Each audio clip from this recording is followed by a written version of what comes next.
All right, guys, welcome back. For those of y'all who may be joining for the first time or may see this a little bit later on today, welcome. This is my live stream that I do every Monday night at 8 p.m.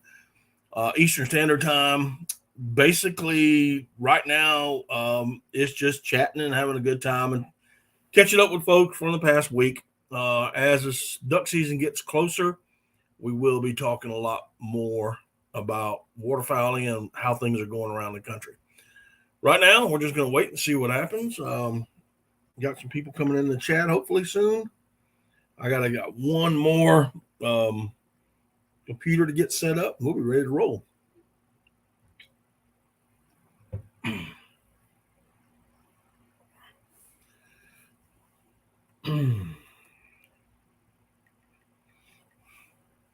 What's going on?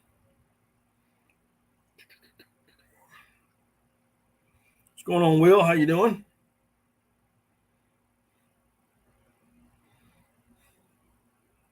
What's going on, Will? How you doing?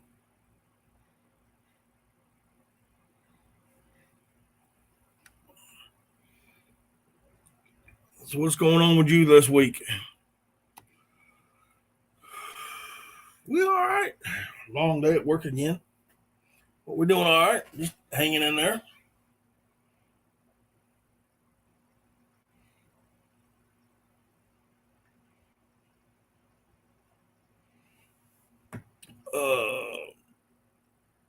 Dave, how you doing? You working? Okay. Hope everybody's doing all right today. Oh man, it was a day today, buddy. Mondays are always a bad day at work, but this being the first of the month, or I'm sorry, the last day of the month, this is our busy day. This is the day we got to get all the invoices and stuff out. Craig, how you doing?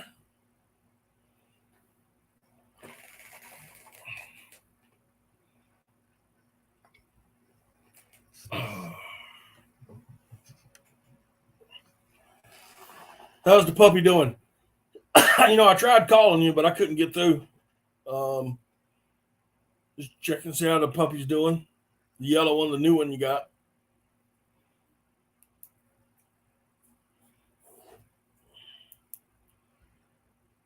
Bougie's doing okay. I got off work and then I went to cooking supper and then I got this tonight, so we didn't do any work today. But I'm hoping to get a video.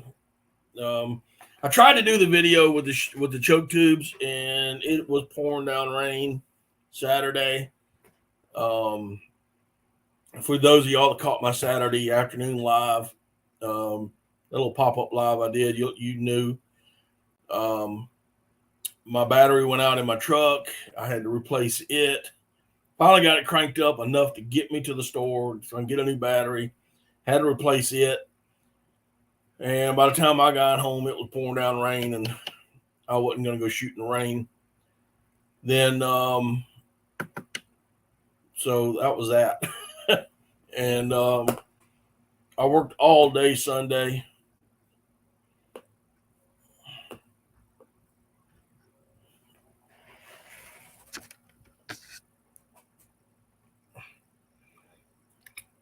Oh, Lord, your AC is gone. Ouch.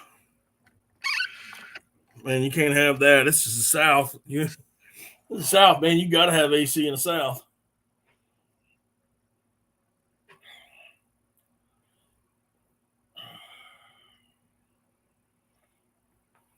But anyway, so we didn't work today. We didn't work Sunday because Sunday was a long day for me working. I put in almost 12 hours Sunday and in preparation for today, and then a little over 8 hours a day, going on 9. It is what it is. Hopefully tomorrow we start back. Good news, though. The good news is we got 32 days. 32 days, and it is waterfowl season starts back up.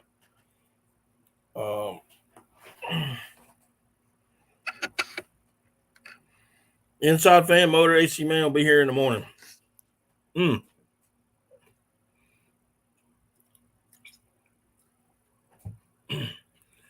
But y'all, 32 days, and like I said, waterfowl season usually starts the early goose season around here starts September 1st, usually. So that is a good thing. Dove season follows right behind it.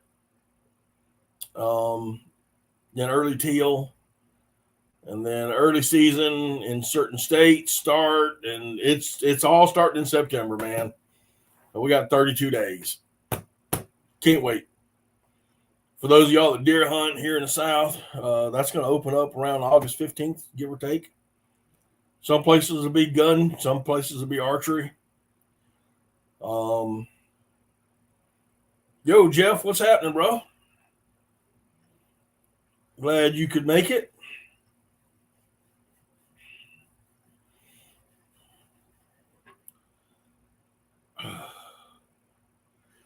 If y'all have, I know there's 7 of you in here.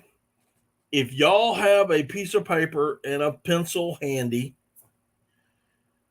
I want y'all to look up a podcast. I don't know if y'all remember, those of y'all that joined me last Saturday,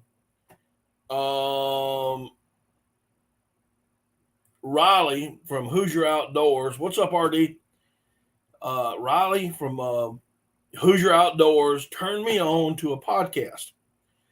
The podcast name is Historic Waterfowl Stories.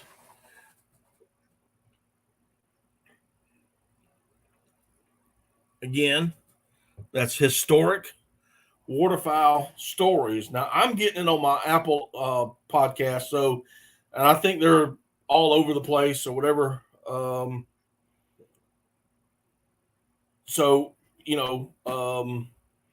Wherever you get your podcast, check it out there. Like I said, Historic Waterfowl Stories. Man, I'm going to tell you right now, great podcast. Guy talks about the golden age of waterfowling, how it started, when, talking about muzzle loaders and flintlocks and beginning of decoys and the beginning of duck calls. And man, it really is a good podcast. If y'all get a chance, go over there, take a look at it. I mean, it really is. Generally when I'm here working, and this is my office, I work out of this office too. So generally when I'm working, I have like a movie on my iPad that I just listen to because I just want to hear something. So I started listening to this podcast, and I'm telling you right now, it is pretty interesting. Jeff says my wife Cindy's birthday. Well, happy birthday, Cindy.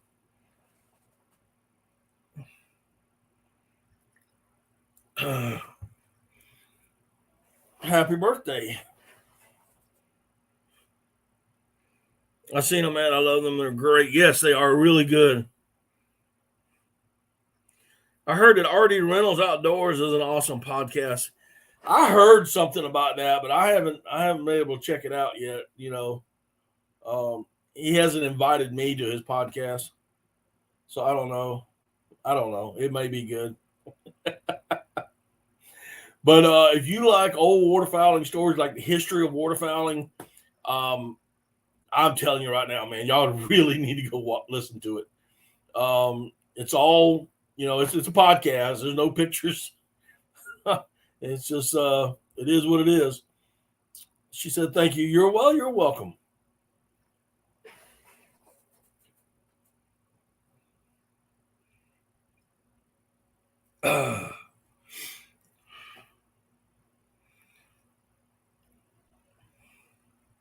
I ain't getting up and doing no birthday dance. I'm just going to tell you.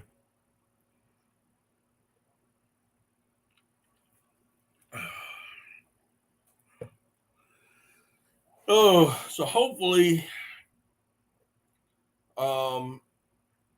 this weekend I'm going to go back and try again and test these choke tubes out again. I have determined that the law the I have determined that a lie. Okay.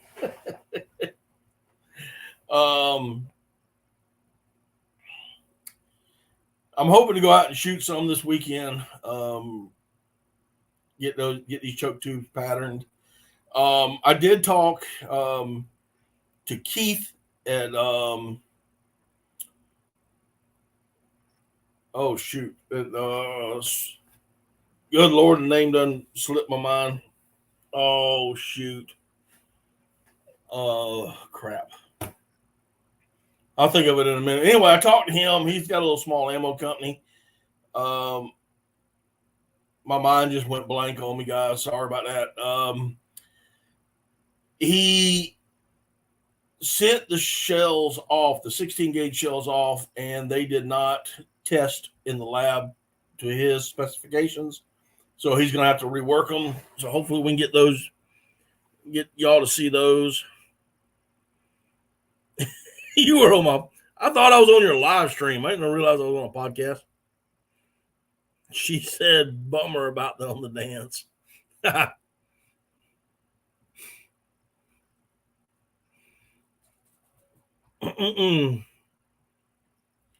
Salt Creek, God, Lord, thank you so much. I can't believe I forgot that. It's like I had a brain fart. But Salt Creek Ammo, Keith at Salt Creek Ammo, he called me and said when he got his shells, he had sent them off to the lab to do the pressure test and all that stuff. They did not come out to his specifications, what he wanted. So he's going to have to redo them. Hopefully, in the next couple of weeks, he'll get them reworked up. If he does come in here tonight, that's one of the questions I'm going to ask him. I can see you don't listen to him. I do listen to your podcast, dude. I sit there and watch it every now and then.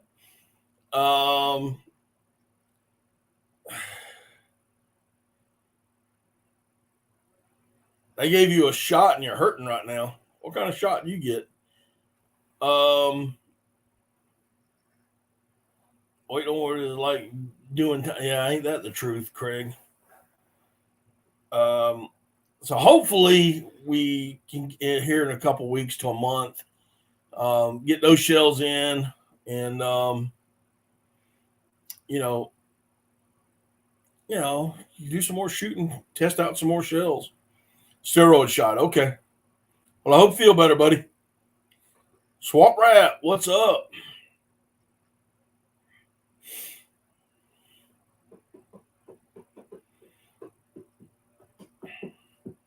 Jay Bridgers, how you doing? You're getting 100 rounds of 20 gauge 4-shot from Salt Creek Ammo. Good deal. Hope you told him that you heard him from me.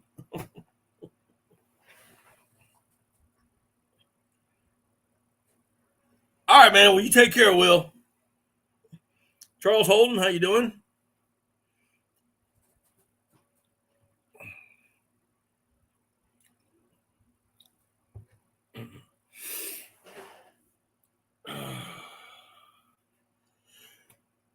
Ho, ho, ho.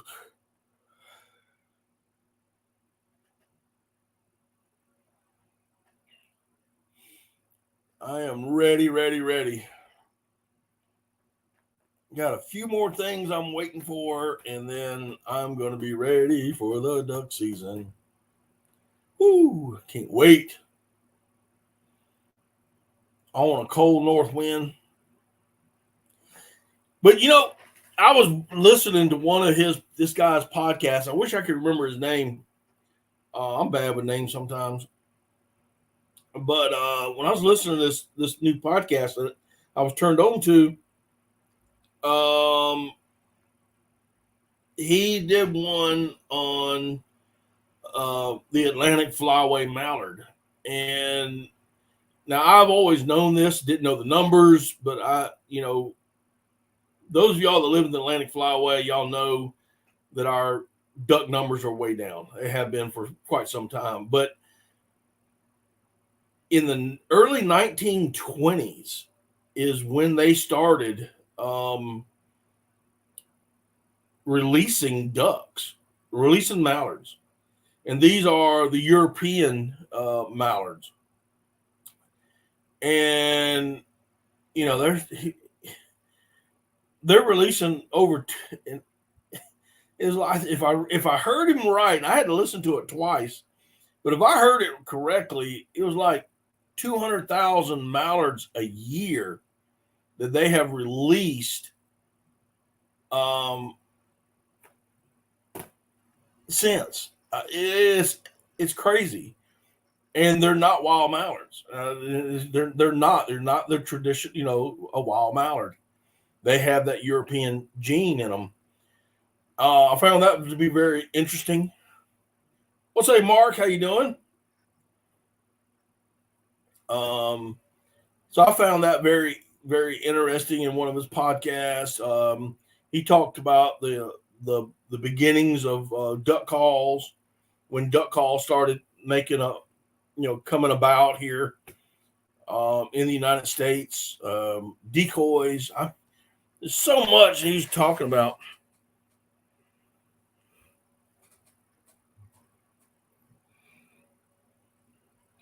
Five inches plus. Oh my gosh.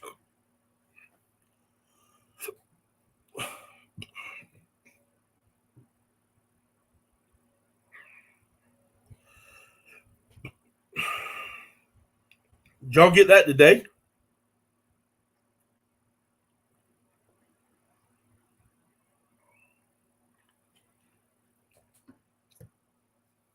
Y'all get 5 inches in one day, Charles?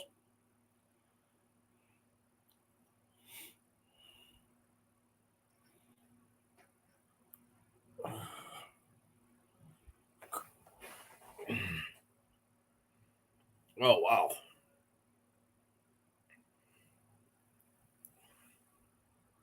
Last night and today. That's a lot of rain, Bubba. That is a lot of rain. We got a pretty good storm yesterday. It came down pretty hard yesterday evening.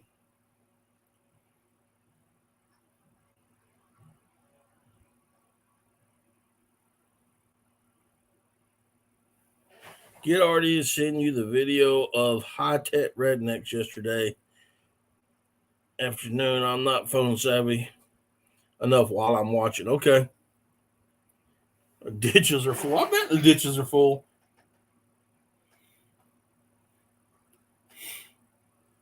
You know, I have always wanted to get on one of them roadside ditches, a long stretch, open stretch, and put a mud motor in it and just run it I mean, just as hard as I can. I just think, and you know, I know I'm gonna come up to a culvert somewhere, but I just jump it. I just always wanted to do that. We ain't got y'all ain't got no rain. What's golly? We're getting it every other day, man. I got to cut grass again. That's what I'll be doing tomorrow afternoon. As soon as I get off work, if it ain't raining, I'll be cutting grass.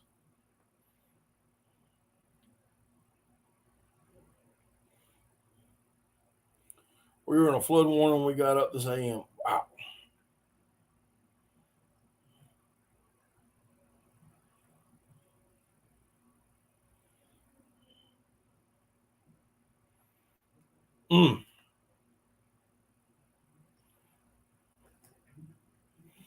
And this is what I like. I like my little chat room. I mean, you know,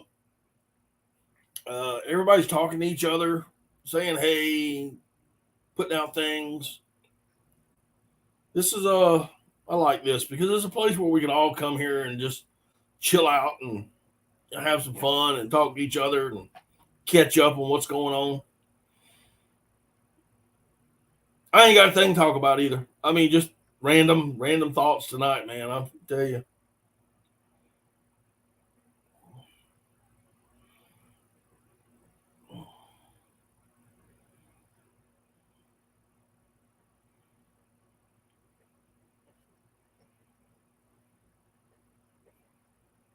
They're like possums. I'm assuming you're talking about the bears.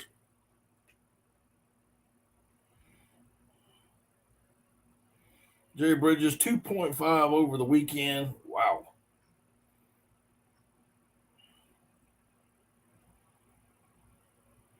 What was the name of that podcast? Historic Waterfowl Stories.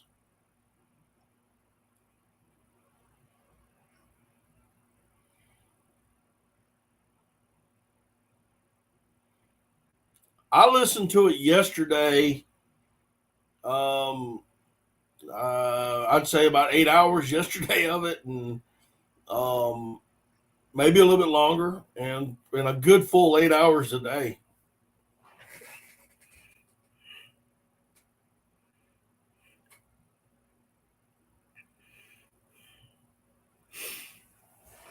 Yeah, they used to get in our fig tree when we lived, when I was growing up.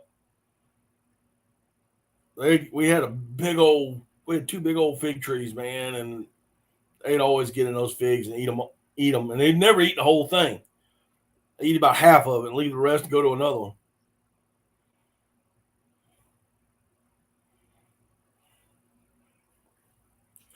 Brushing in the last place tomorrow on Goose Pond. Cool.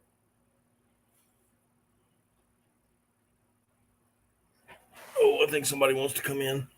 Hang on.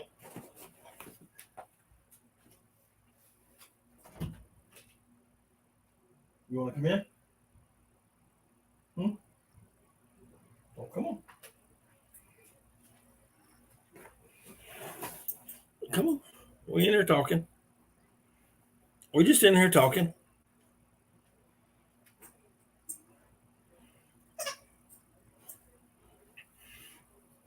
She didn't get to play today, and she wants to play.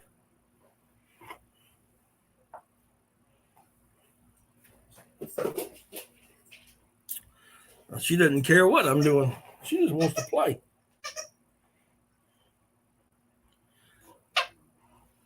Hydrilla is growing good. Water has gone down. Really?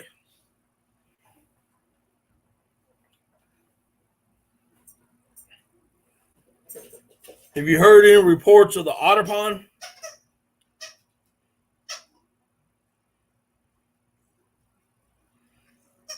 Hoping it's not going to like the 80s this year, man. Love to see Daddy Duck smack some greenheads in South Carolina timber. You're not the only one, but more than likely, I'm going to shoot them somewhere else. Of course, wood ducks do have a green in their head, so they are technically greenheads.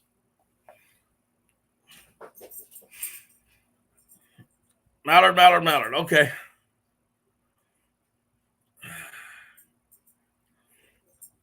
I was just wondering about the water conditions. Has it gone up, down, fluctuating?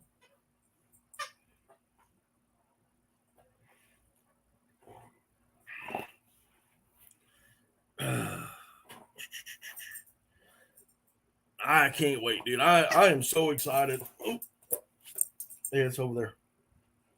Yep. You fetch it up. There you go. Yeah, you found it.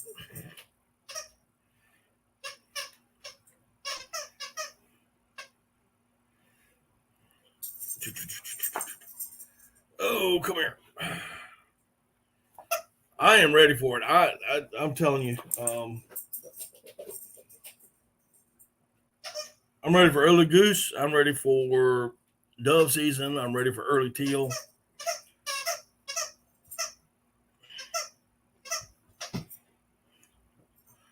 Just want to get out there and do something.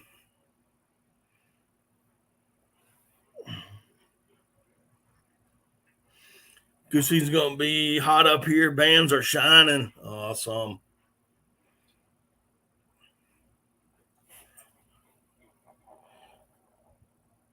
Noah said, hey, Noah. Yeah, I may have to break out the big gun. Early teal any good in South Carolina? It all depends.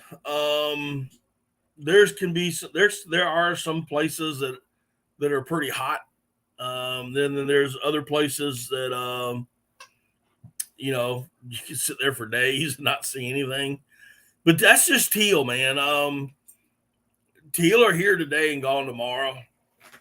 And a lot of it has to depend on, especially where I hunt, the area that I'm hunting in, there's a lot of impoundments. And it all depends on what they have planted and when they start flooding. If they flood late, we'll get teal. We will get teal.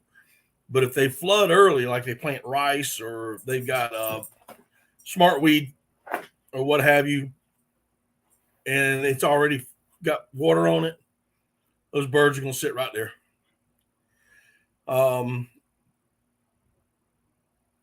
But there can be some good spots. I mean, you have to get out there and hunt them. I usually stop about 8:30, 9 o'clock in the morning, and I usually scout the rest of the day unless I got something going on. So, and it is what it is, dude. I mean, I'd say 5 years ago was probably the best teal hunting I've had in this state. And then they started flooding their impoundments earlier and earlier, and those birds just went over there.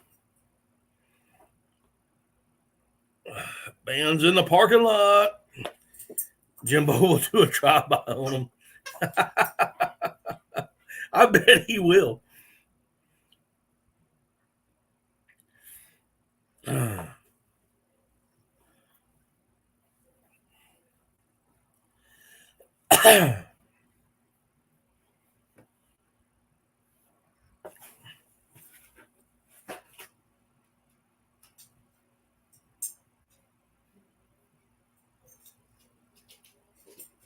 She's learning. Tyler, where are you out of? If you've told me before, I'm sorry, I just don't remember.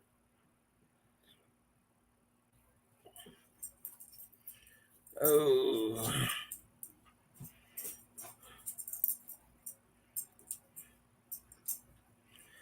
Kurt Mead, how you doing? Been mapping pins for early teal all day on Hunt Stand. Hopefully there will be birds this year. I'm hoping to. I do. I probably will be out of state the majority of the early teal season. It is what it is. I may get 1 or 2 days in, but that's about it. I'm not expecting a lot. I'm training this puppy and who's trying to ride her. She wants to play, but so of course, I'm not going to hunt her because of all the alligators that are around. But we'll probably hit a lot of dove fields this year, more so.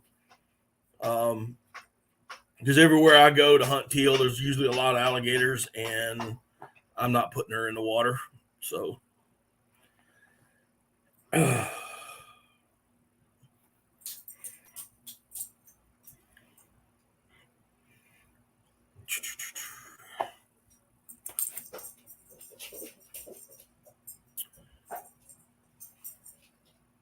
so I don't know if you heard me, Tyler, but where are you out of? What area are you out of? How about you, Kurt? What area are you out of? Where do you reside at?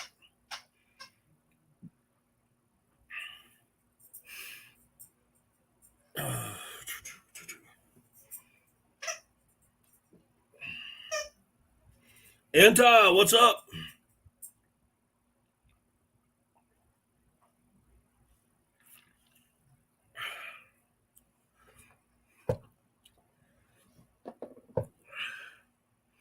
It has been, Charles. I mean, I think my best season was about 5 years ago. We mopped them up, man. I mean, it wasn't nothing. 2 or 3 of us would go out. We get a 2 to 3 man limit. I mean, we were shooting birds, and then all of a sudden, it just kind of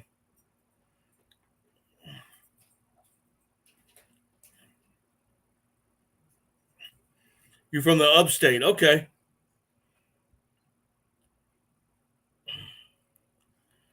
Gotcha. I haven't hunted up there in a while. Last time I hunted was Lake Hartwell. It has been a long time since I've hunted Hartwell. I mean, a long time. Um,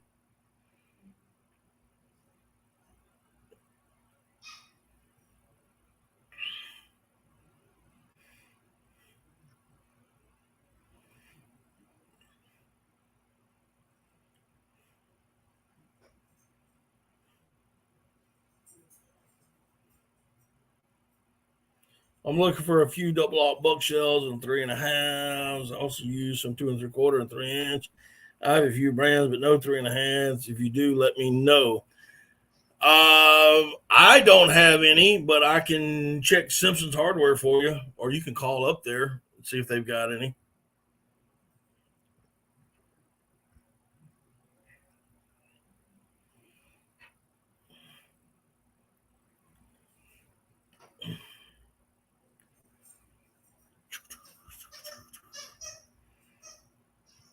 I think I've got a box of 3-inch double aught that I've had for years. I don't generally shoot them.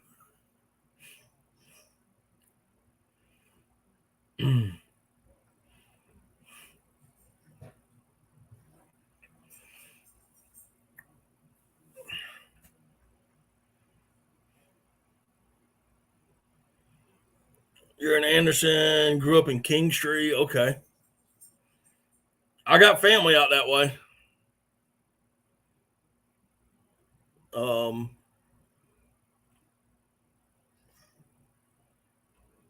hunt Santee on the coast now. Upstate has no birds compared to the Midlands and the coast. Yeah, I hunt Santee quite often. I mean, I'm right down the road from it. I mean, to any landing on my side of the lake is, less than 30 minutes. So,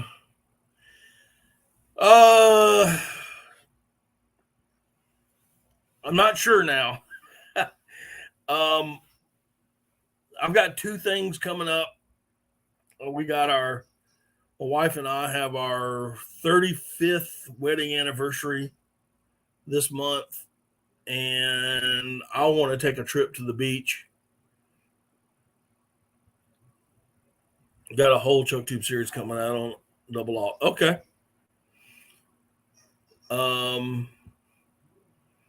It might be toward the end. I don't know yet, Greg. I'll let you know. I got to figure out which day we're going to go to the beach. We may do it our anniversary weekend. I don't know.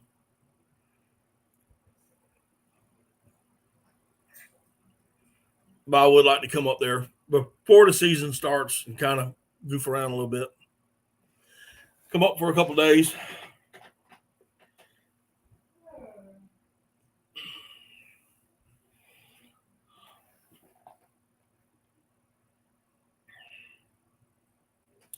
Yeah, I haven't hunted the upstate in a while. It's been, a long time.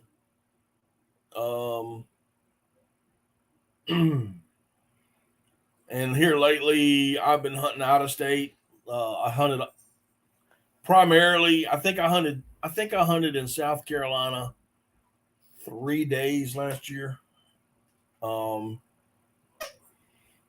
was it. And the rest of the time was out of state. Seriously. And I was hunting every weekend, Greg. Every Thursday, I'd be showing up to your house. And we'd hunt Friday and Saturday. So, like I said, I think it was only like 3 days last season that I hunted Santee or hunted in South Carolina. Because we do have a little private place that we hunt on Thanksgiving. On Thanksgiving Day, that's been a tradition for quite a few years now, and we go there and we hunt it. It's a little summer duck hunt, and takes us longer to get in than it does to actually set up and shoot. That's, you know.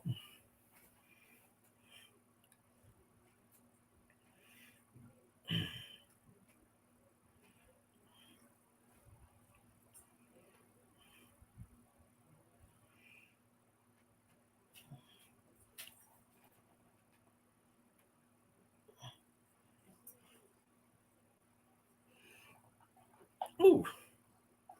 The out-of-state regulation this year for other states is crucial. Yeah. All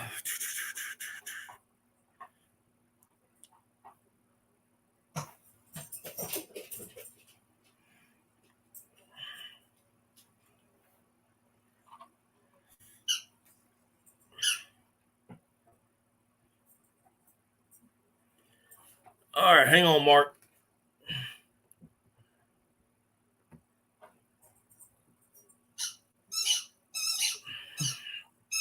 All right, any of y'all that don't have owls outdoors, please check out his channel. His wife is very sick with a terminal illness, and he needs our support. There is the link to his channel. I know Al. I don't know him personally. I've never met him in person, but he's a great guy. He's got a great little channel going on. So if y'all feel so inclined, please go check out his channel.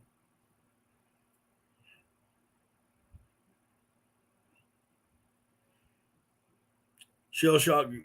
I've heard of them. I know a couple people that have hunted with them. They always say they have good hunts. Oops.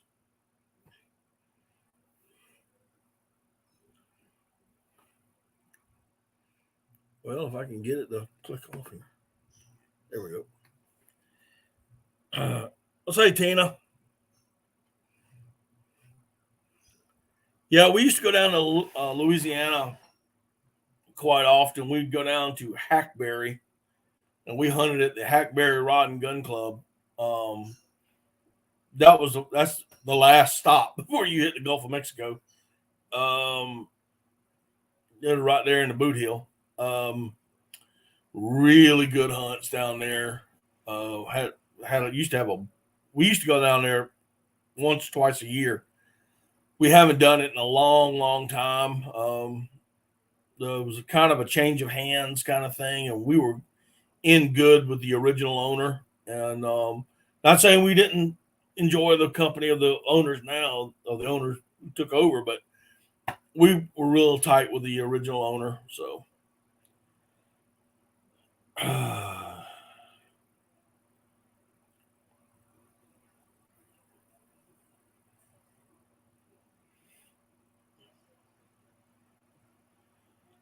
I've hunted several different places in Louisiana. I've hunted, of course, all the way down south, and I've hunted up around Monroe and West Monroe.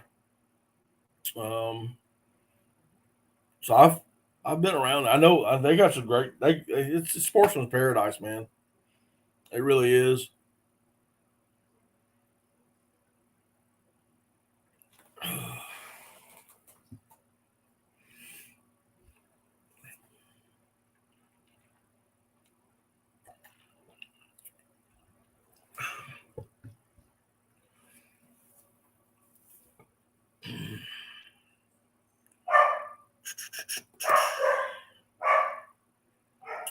So, all right, let me shut this door. I can't handle that dog barking.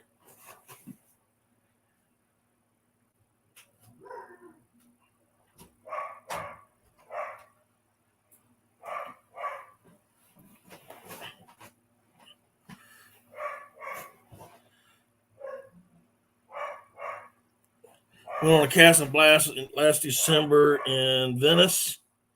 Tons of birds. I have never hunted Venice, the Venice area. I know people that have, and they always say the same thing. Tons of birds. Whoa! Jan, what's going on, man? Somebody needs to hear.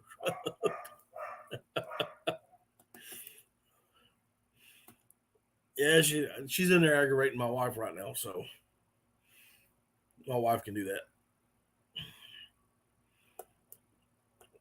She's probably either or that or she's barking at the beagle, Poppy the beagle.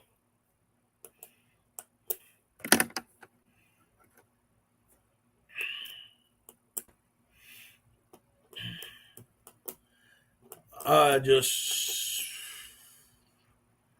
like to get back out west. Not this year. Started my shift early so I could join in today. Man, I sure do appreciate that.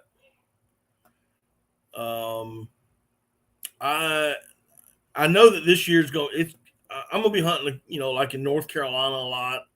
I do plan on going to Florida to hunt towards the end of the year, first part of the year.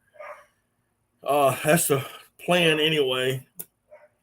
But this year is going to be all about the pup, Bougie, and I'm going to keep her close. North Carolina will be as far as I drive with her. Just going to keep it close. Where I know there's birds, and I know we're going to have birds. Whether it's one or two, I know we're going to have some. So that's what that is. That's this year. That's what it is about this year. Hopefully next year will be, I would like to take at least 2 out west trips next year.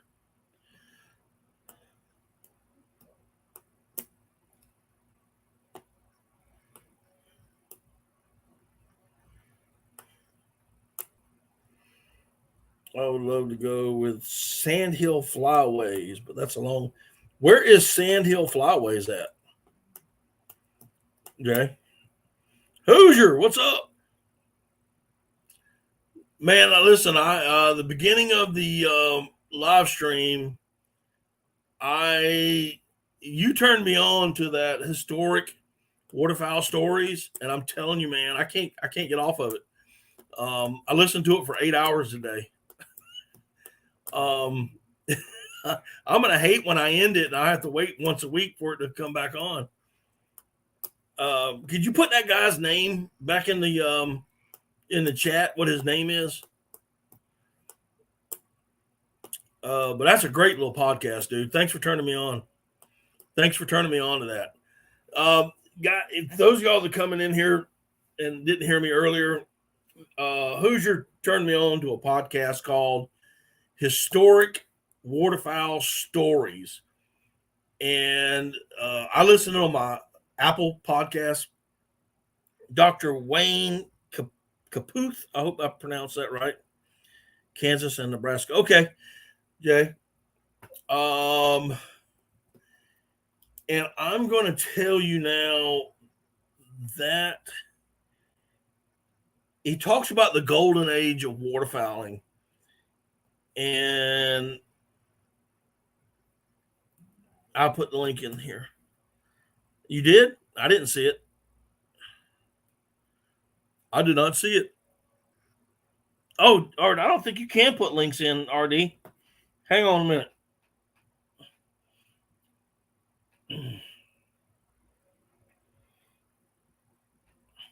You can now. I didn't see I don't think you put the link in, but I think you can do it now. But you see that. Okay. Glad you see that.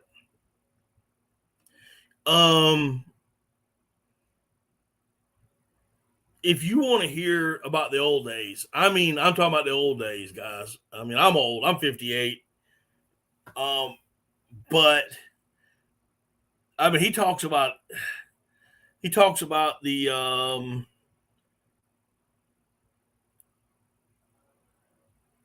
he talks about the beginning, market hunting, talks about the first duck calling contest, which we all think was in Arkansas. And spoiler alert, it wasn't. But if you want to find out where it was, go listen to his podcast. he talks about the duck calling contest in Arkansas. He talks about the first duck calls. He talks for us Atlantic flyway guys. He talks about the mallards here on the Atlantic flyway, and they're not true. They're not wild mallards. They're not true North American mallards, which I've known for years. They're of European descent. They were brought over, and they're game ducks, and they've been released. They've been releasing ducks in the Atlantic flyway since the 1920s. So, there's a lot of information there, and there's a lot of good information, and a lot of old information. He talks, he's talking about presidents who were duck hunters and true blue duck hunters, and it's just all kind of things he's been talking about, man. And you can see a lot of waterfowl history with the visit to the Bass Pro Shop Pyramid in Memphis. Yes, and I have yet to be there. The last time I was in Memphis, of course the pyramid was there, but it was under construction. They were, redoing the inside for Bass Pro Shop. This one it was still DU. But I do want to go. And this Dr. Wayne Caputh, if I'm pronouncing that right, I hope I am. That's where he lives. He lives in Memphis. I think he's like 78, 79 years old. So he has done a lot of research into the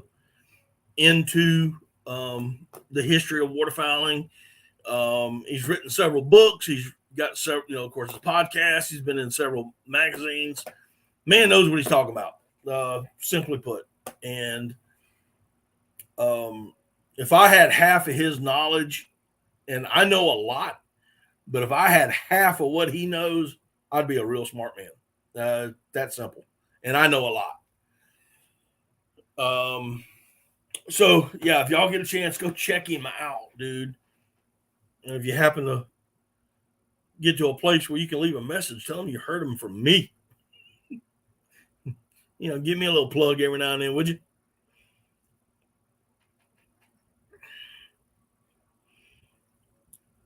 Okay. Hold on. Thanks a lot, Mark. Appreciate that. I just saw that.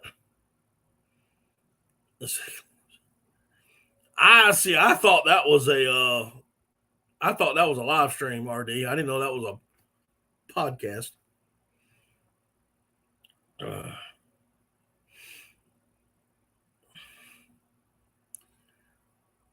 All right, has everybody got that from Al's Outdoors?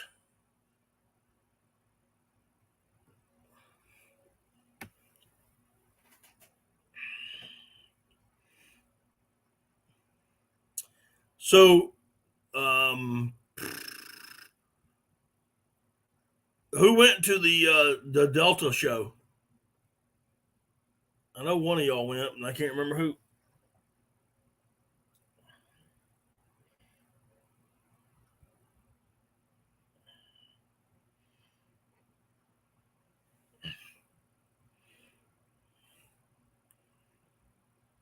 You mean you strip the video out, not the audio? If you strip the audio, you ain't gonna be able to hear it.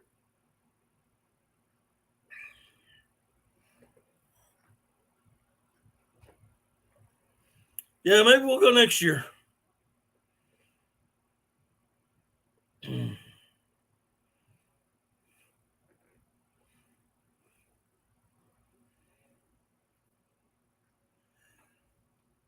But I heard the people, the Delta thing, that was strip audio from video. There you go.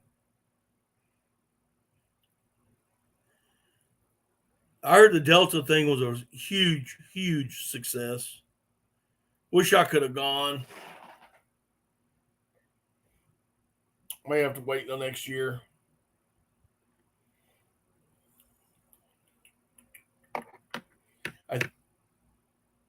Keaton Timmons, how you doing? For those of y'all that are in South Carolina, now these happen all over the state. I know that for a fact, but the Sumter chapter of Delta is going to be, I believe, November 3rd, which is a Friday. I'm going to see.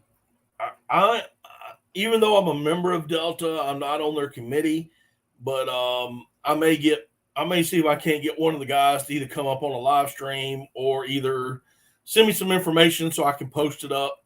And those that are following me, I'm going to put it up. I will definitely put it up in my community page. But I'll see if I can't get one of the committee members to come up one Monday before it all kicks off. I was there. Oh, cool, man. I was like a kid in the can. Yeah, the problem is if I go, I will not be able to carry any money or credit cards. None. Because I will max them out right then and there. And it'll take me 3 years to pay it off.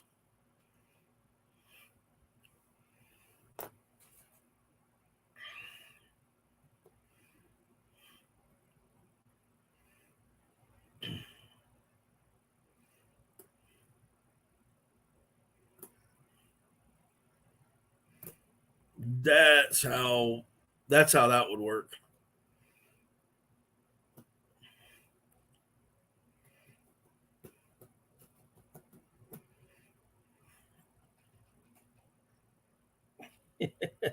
We'll go broke together and I'll drive.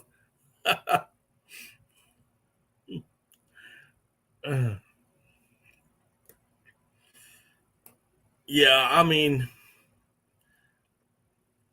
of course, if I did go, I'm going to be carrying cameras, and that's exact. I'd probably just filming everybody.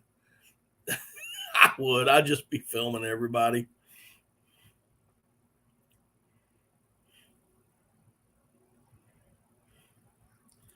Nothing official, but talk about maybe spending a year or two on the East Coast. East Coast, just to discuss. Nothing official, but talk about maybe spending a year or two on the East Coast, just a discussion.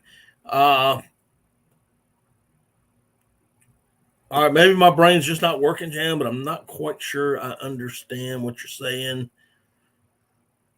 You can dance to get the gas money back. Your wife is. Oh.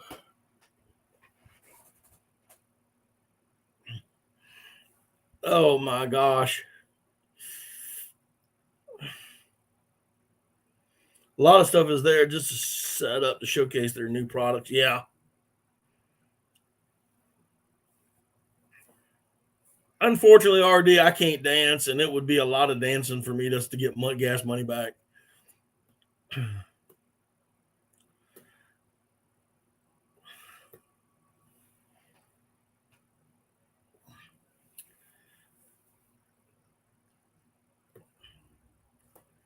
Well, I knew that was going to happen. I mean, that's like any expo. That's you're going to get new product stuff. I would have just liked to have been there because there's companies that I do business with. Not necessarily. I mean, they don't support me or anything, but I've done business with them. And Tina paid you for that chicken. That chicken dance. That was. That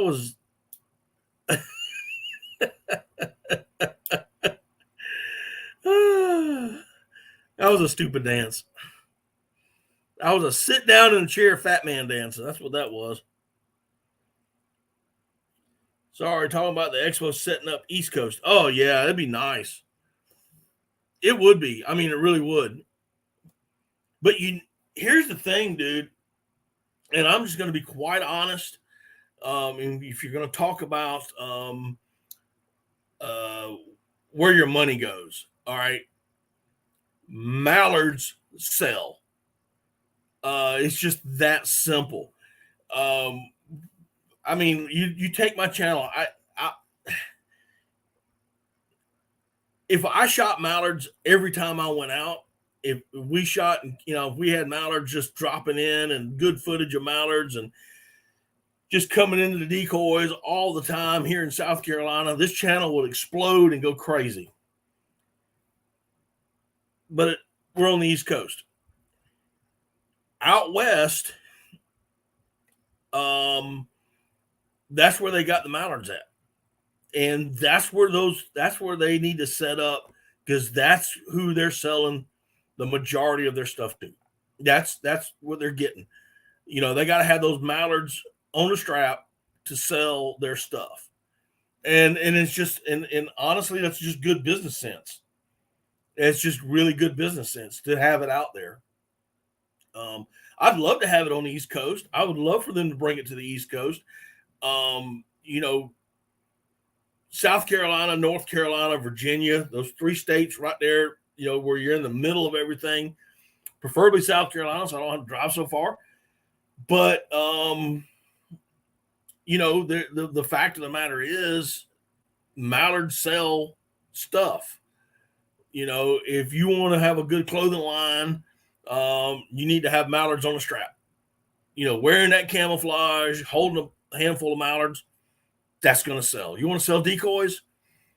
Have your decoys out, holding up a handful of mallards. That's going to sell. Mallards are going to sell your product.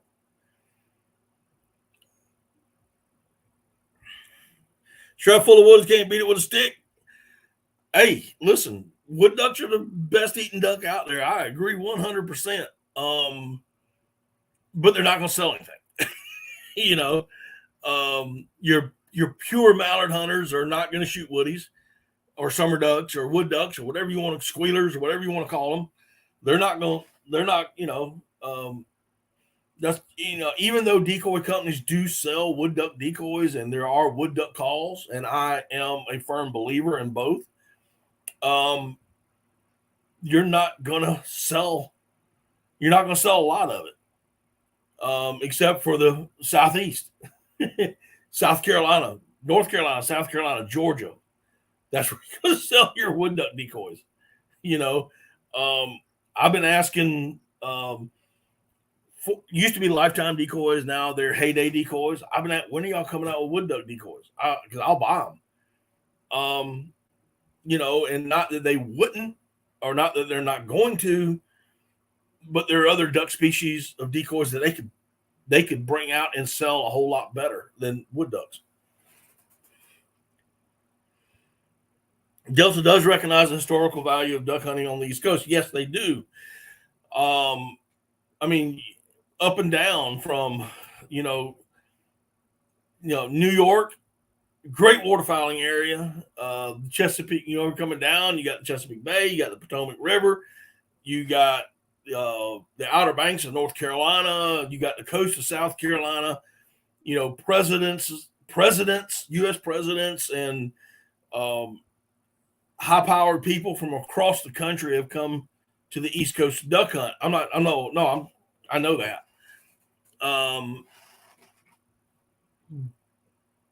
But the majority, it's an expo, so people are going to be selling their goods. And they would rather sell it where there's going to be, and that's just my opinion. Opinions are like elbows. Everybody's got a pair of them.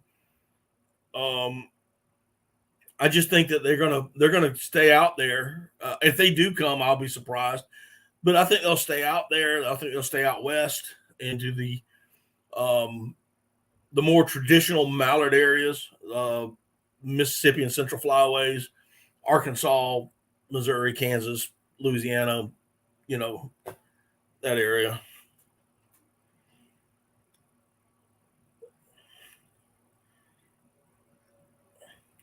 A strap full of wood ducks. Woody's Coots combo would look good on a t-shirt.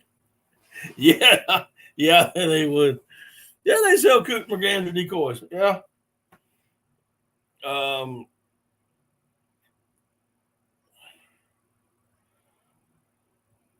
But a lot of guys that have, we used to get coot decoys all the time, and we got them because we used to have a huge diver population on our lakes. And once they killed the grass, the coots went away, and then the ducks went away.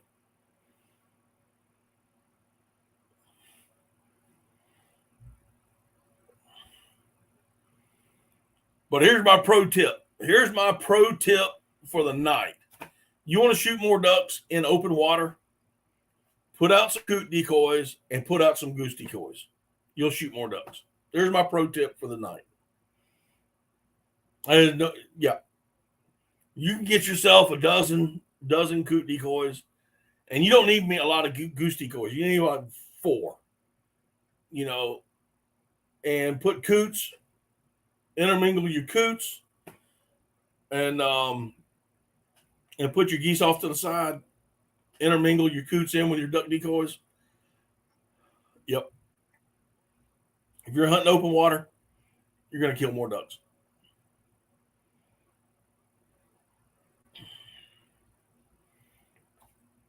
Two black ducks off to the side. If you can get a swan decoy, and if you're in an area where there's swans, put one swan decoy up.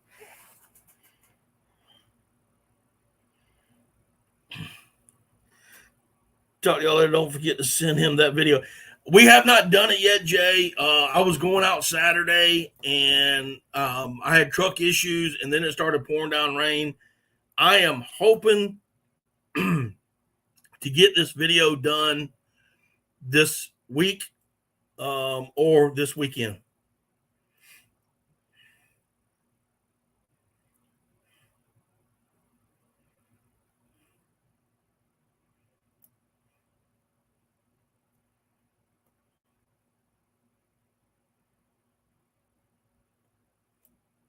That's what I'm hoping on, Jay.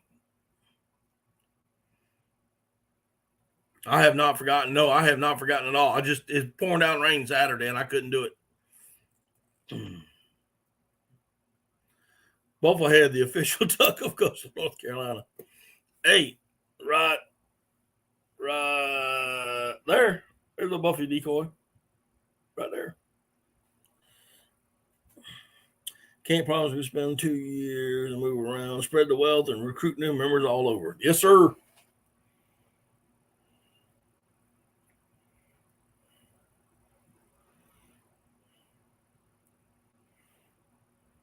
But I do hope that they do come to the East Coast. I mean, it would be really nice.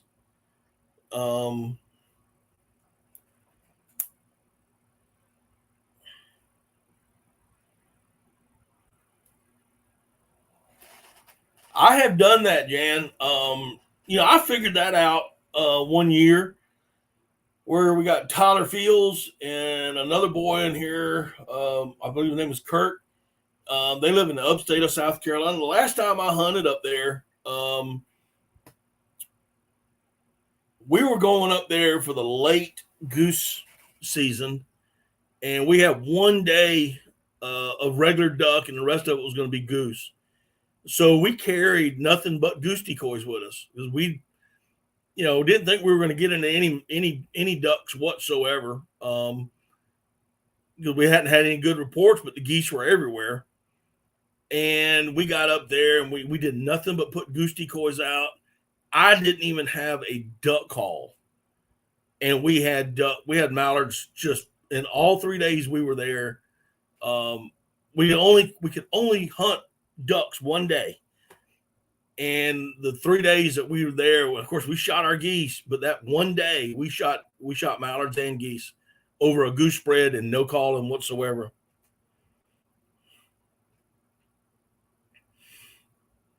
And I was probably in my mid-20s when that happened, 30 some odd years ago. That's how long it's been since I've been up there.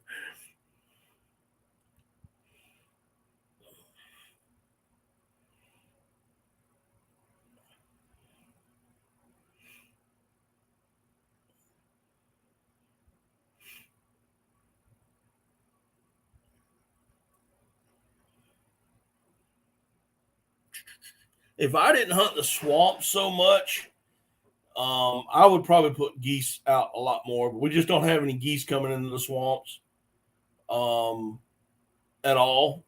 So there's no reason to carry them.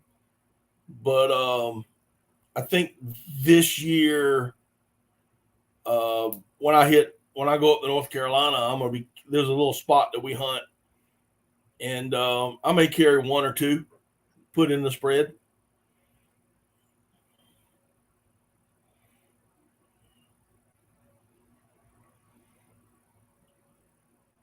Yep. It works.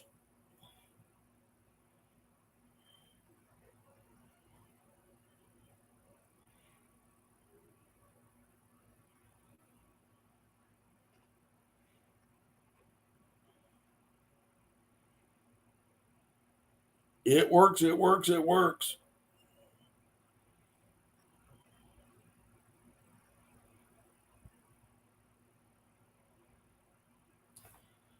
Oh, my Lord of mercy. Man, we got a good crowd tonight. Come on. I am ready. Who else is ready? Y'all ready? I'm ready. I'm ready. I'm ready to shoot something on the wing. Don't care if it's right now. I don't care if it's geese, doves, ducks. I'm ready.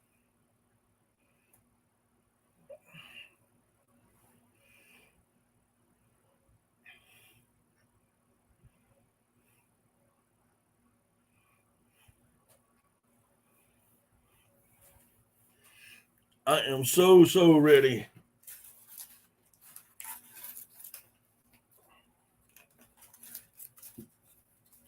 I gotta get this out. I gotta take a picture of this. Get it. Put it in my computer.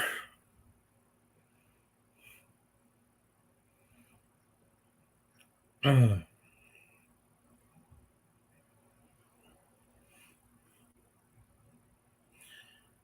ready for it to cool off and stop raining. Me too. I'm ready to stop cutting grass, really. I mean, good Lord, you cutting grass every week since April. I was going to do it Saturday. I was going to go shoot Saturday morning, come back, cut the grass, sit down in here, work on a video, get it out, and be danged if it just didn't pour down rain. And I mean, it was a gully washer too. I mean, it was none of this. Oh, it sprinkled. I'm not going out there. No, it was gully washing.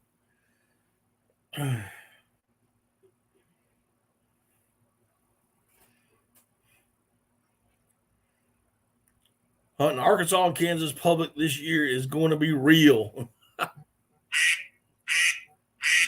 Hang on, guys.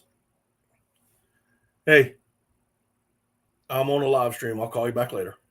All right. Sorry about that.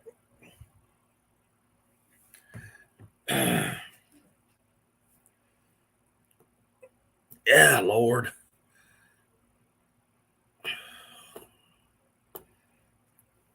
I normally cut, I don't know.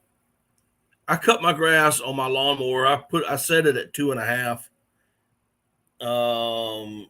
Bat phone. Yeah, really. Duck phone, man. Duck phone. I'm probably gonna have to set it to 3 just so I don't have it clumping. Yo, Keith, what's happening, man? I'm listening to live while cutting my dang backyard. Mowed it Friday. Did he do it again? Yep. Yes, sir. Man, we were talking about you earlier.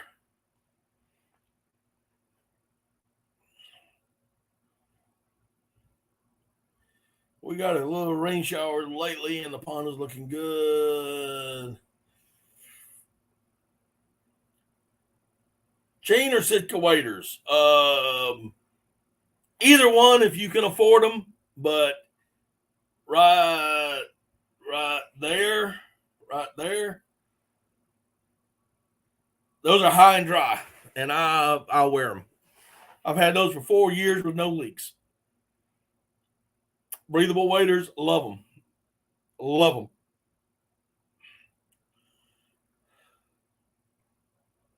If I could afford them, to be honest, either one of them.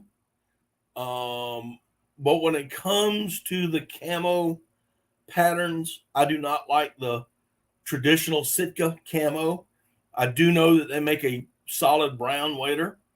But I think both of them make great waders. They just are very expensive. These are high and dry. They're less than $400. And like I said, I've had mine for going on, this will be the 4th season. I haven't had an issue with them yet.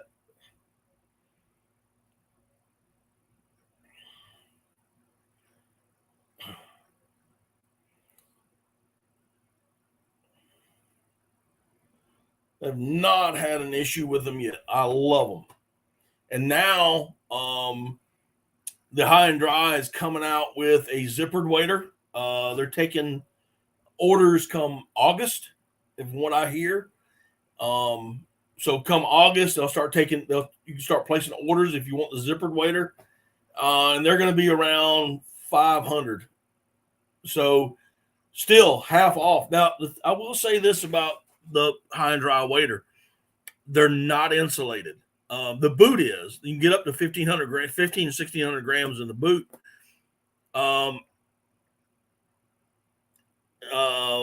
But you're not going to, the wader itself will not be insulated.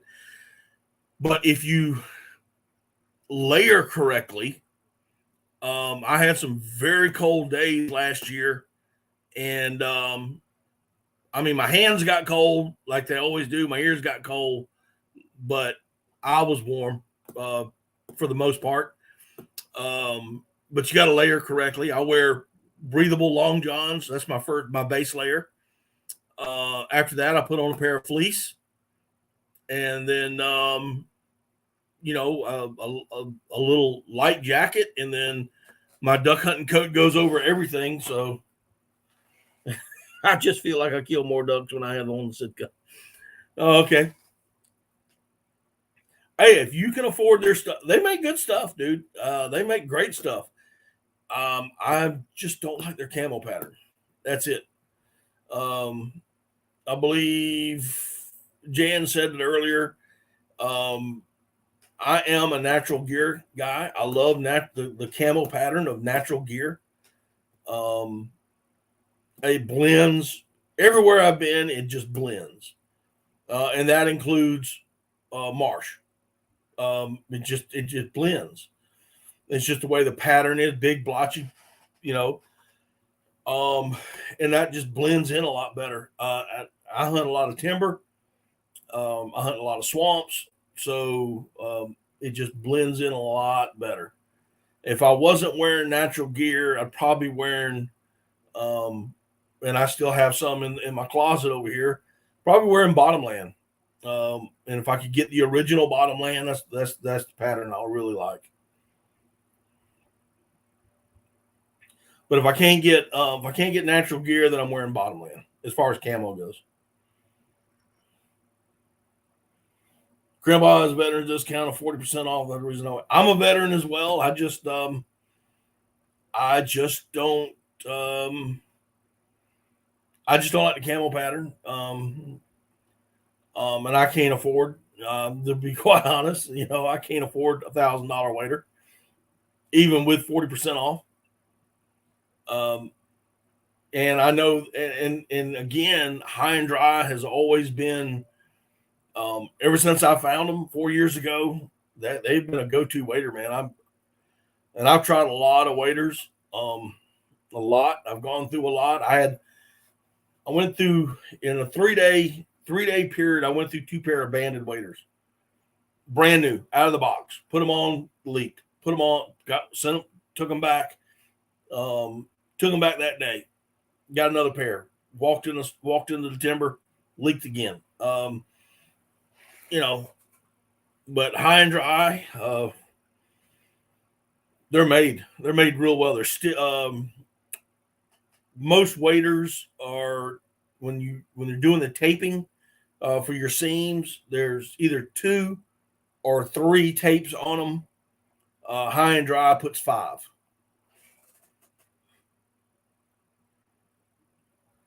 I love the camel pattern for natural gear, but the clothes don't fit well for me. You and me both, brother. You and me both.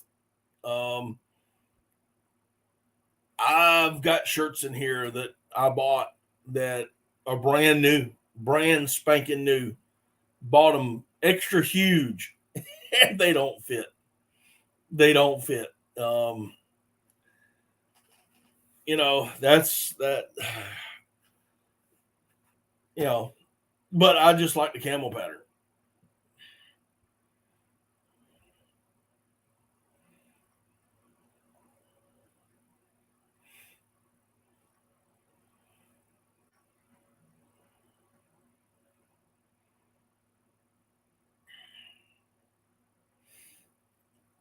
Oh, Lord of mercy. But I mean, am I saying, but Sitka makes great clothes, man. I mean, they really do. Their stuff is good. They're real good.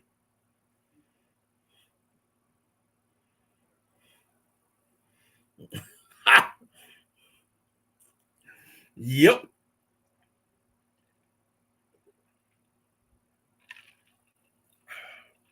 I bought a blind from Tideweed, turkey blind, and it tore up the first day. Um, I know guys that wear Tideweed waders and they love them, and I know guys that have bought them and, like you, don't like them. I mean, I've gone through Rogers waders, I've gone through Frog Togs. I have not yet worn Gator waders yet. I did try to put on a pair last spring, but they just weren't. They weren't. They were. I was told that they were stout size. I mean, let's face facts. I'm fat. I'm big and fat. But I was told they were stout size. But when I tried to put them on, I couldn't get them on. China made. Yeah, they're made in China. I know. I still love the camel pattern, dude.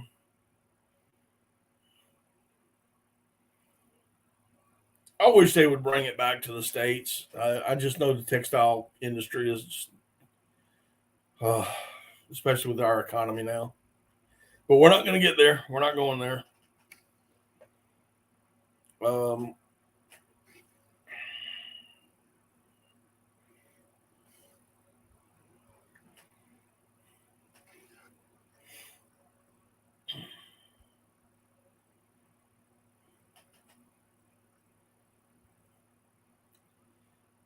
but they do make some good stuff. I got to give them that. And I think Chain does the same thing. I think they make a great waiter.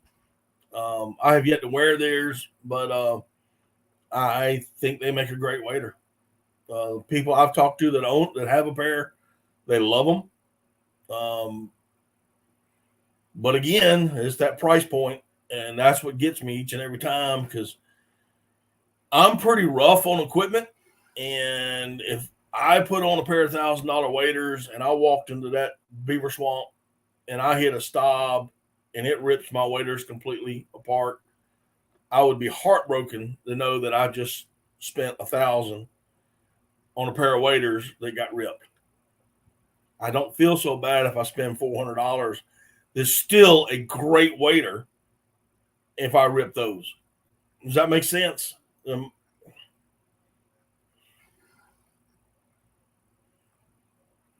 Is there American made waiter? Is there an American made waiter? High and Dry. No, High and Dry is made in China too. I think they send their stuff off too. I don't know. I don't know.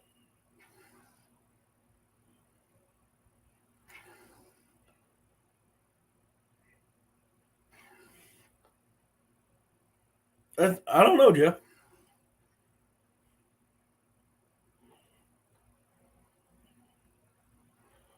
I would think lacrosse would be. I would think that maybe frog tog, but I don't know. I don't know.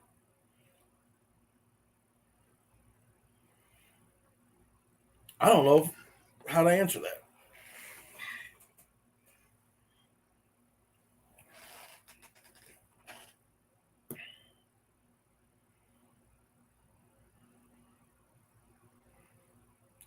Speaking of China made, I was talking to a guy the other day, and he says he's going to boycott everything that China makes. And I said, well, I'll be at your house in a couple of hours with a truck and a trailer, and I'll just get all your duck hunting stuff. And he looked at me funny. I said, because everything you got is made overseas, dude. Everything from your decoys, everything. So I'll just go over here and pick everything up. I think the only thing he could probably keep is his ammo, and that's because he shoots boss as well. And it's the only thing I know is made in America.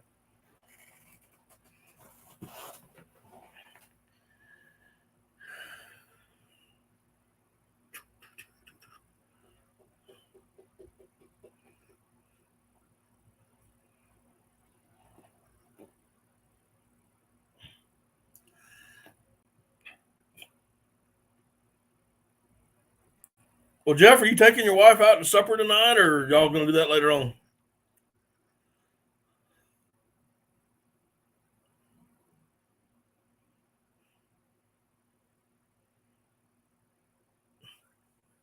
$1,000 for Gene Waiters has the pockets hurting. The Ducks definitely know the difference in landing my spread over others when wearing them, though.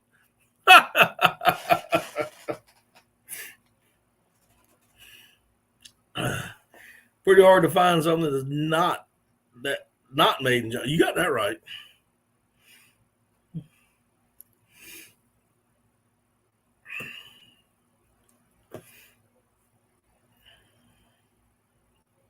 You got that right, cuz.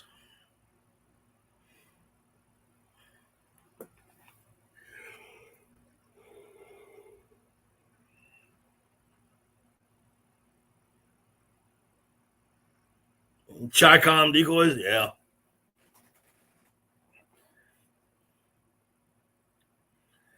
Cooked her a ribeye on the Pit Boss. That's awesome.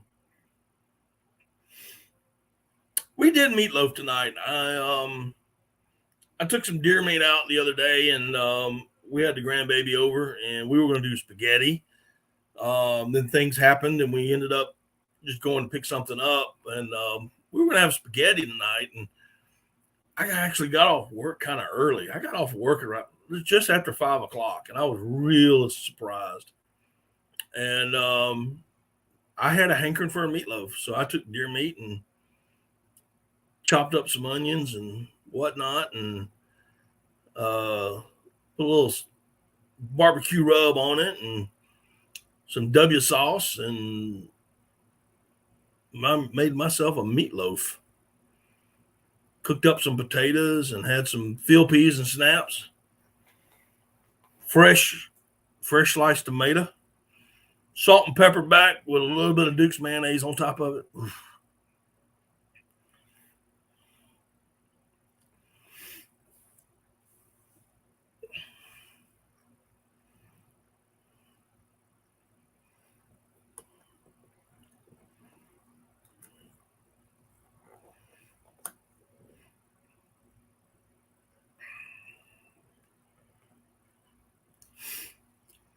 Oh man.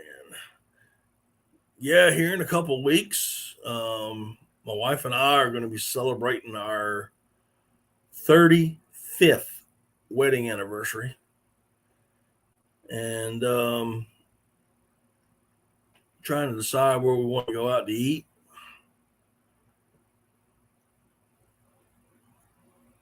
Usually I make her because she likes it, and usually that's what she says she wants is a low country shrimp boil. But I think this year I want to take her somewhere nice.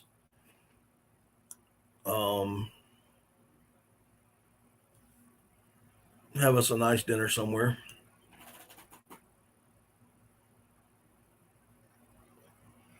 All right, Mark, you take care of yourself, brother. Appreciate you stopping in, man.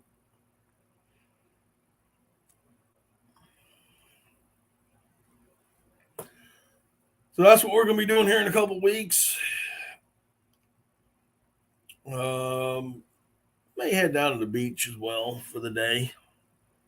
See what's going on down there. Of course, if I do go to the beach, I'm gonna have to stop at the Bass Pro Shop down there, and then of course one of the seafood houses. And thoughts on Silver Labs? I have no thoughts on Silver Labs. There's 3 colors of Labradors: black, yellow, and chocolate. I everybody that I know that has tried, they've had issues with Silver Labs, and like I said, to me, there's only 3 colors: black, chocolate, and yellow. Congratulations! 38 years for y'all. Congratulations on y'all.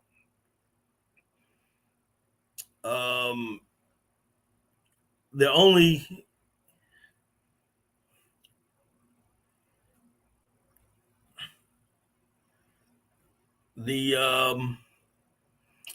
I've owned black labs and I've owned yellow labs. I have yet to own a chocolate. Right now, I have a German wire hair pointer that I'm training as a duck dog, and she's doing really good. But yeah, if you own a silver, more power to you. Good luck to you.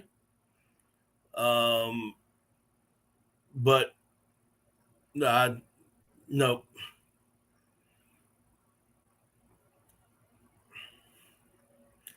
A podcast I listened to said Silver Labs. Yeah, there's not. I probably, if you own a Silver Lab, and after what I just said, I probably lost a subscriber. I don't know. But you ask, and I'm going to tell you the truth. You know, and if you ask me what I think about corn ponds, I'm going to tell you the same thing. I'm going to tell you that too. But yeah, if you ask me a question, brother, I'm going to tell you my honest opinion on it. I'm not gonna monkey around with it. I don't care for them.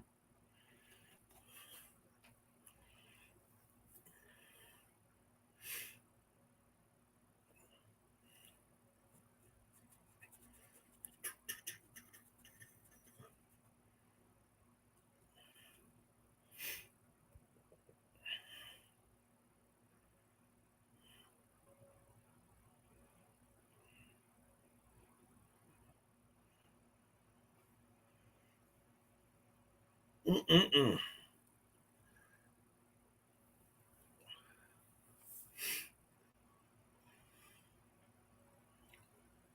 Let's see here. What else can we talk about tonight?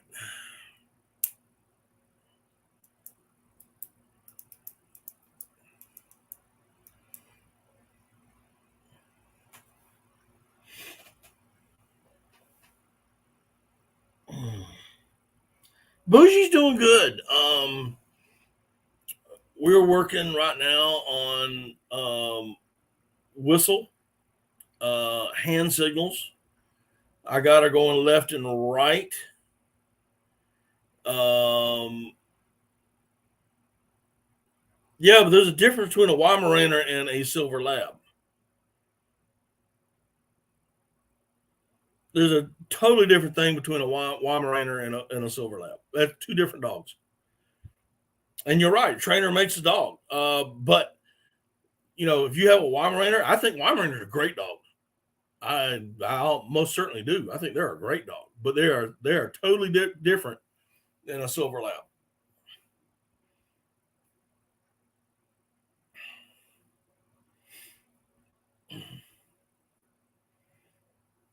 But Bougie's doing good. For 5 months old, I mean, I got her going. I got her working on hand signals. I got her working on whistles. We're doing a little bit more water retrieving. That's because I came up, got a hold of a guy that's got a small pond that I can use now that has no alligators in it. One of the few around here. No, it's not. A Weimaraner is not a silver lab. And if you think so, you need to go back into your dog book. No, Weimaraner is not a silver lab.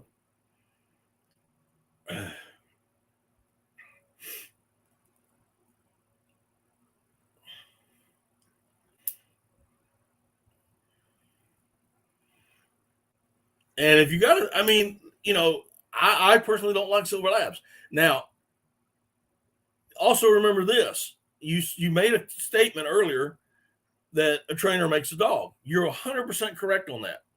100% correct. A trainer makes a dog. And also remember this: that even a blind hog will find an acorn every now and then. And what I mean by that is you're gonna get dogs on occasion that are not pedigreed or just what I would call a mutt dog, and they turn out to be some of the best retrievers out there. I got a real good buddy lives up the road from me. He has a mixed lab and chow, and that is a retrieving fool. That dog will climb a tree to get a duck. I mean, it's unbelievable. And number one, he's a good trainer, but number two, again, a blind hog will find an acorn every now and then. You just happen to come across dogs like that from time to time. I know where they get the color from, Bo, but what I'm saying is a Weimaraner is not a silver lab. I know where the colors come from, but a Weimaraner is not a silver lab. And we'll just emphasize Bo again.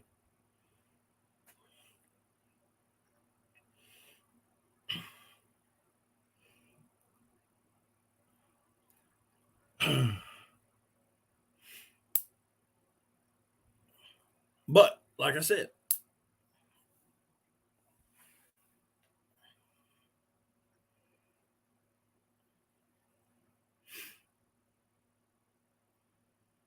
but always remember something.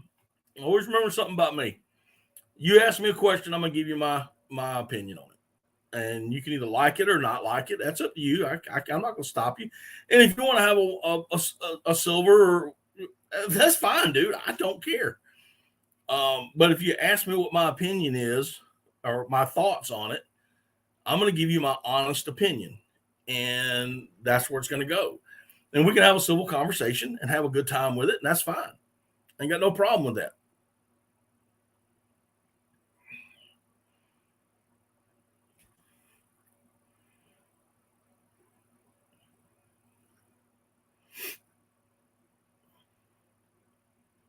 But asking questions like that is kind of like asking the questions, is it Ford or Chevy?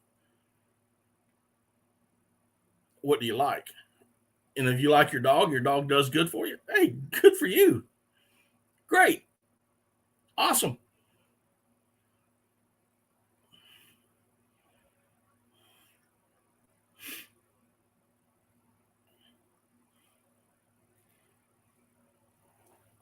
A few more. Oh, they're talking about tomorrow. Seems like we got another storm coming in for tomorrow. I don't think I'm ever going to get my grass cut.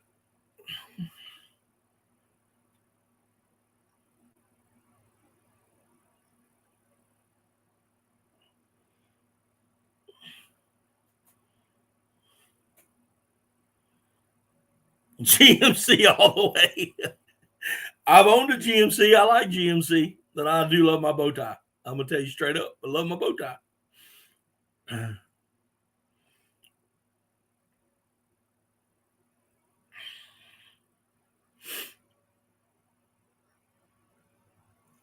Lord. Ford. I think he said Lord. forward.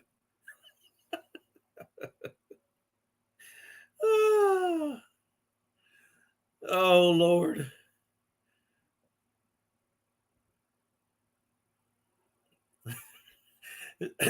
Jeff, I came. Oh, my gosh. You see, if RD is still here, I know he drives. I know what he drives. And I pick on him about it. But it pretty much, guys, if I don't pick on you, it means I don't like you. I mean, it's just that simple. But yeah, I'd rather drink Bud Light and wear a tutu than drive a Ford. But just saying. Of course, I might get more views. I might get more views and more subscribers if I did. But yeah.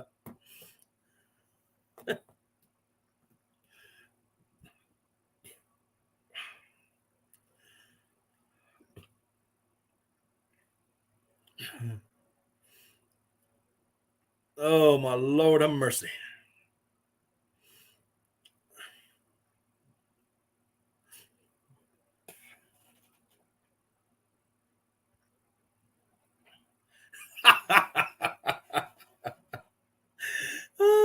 You're too fit to pull the gate of hell off. Oh, yeah. I'm just going to sit here. I'm just going to steer and you get it tighter. Hey, man. Hey, Mark, what's going on, man? You come in here sneaking in.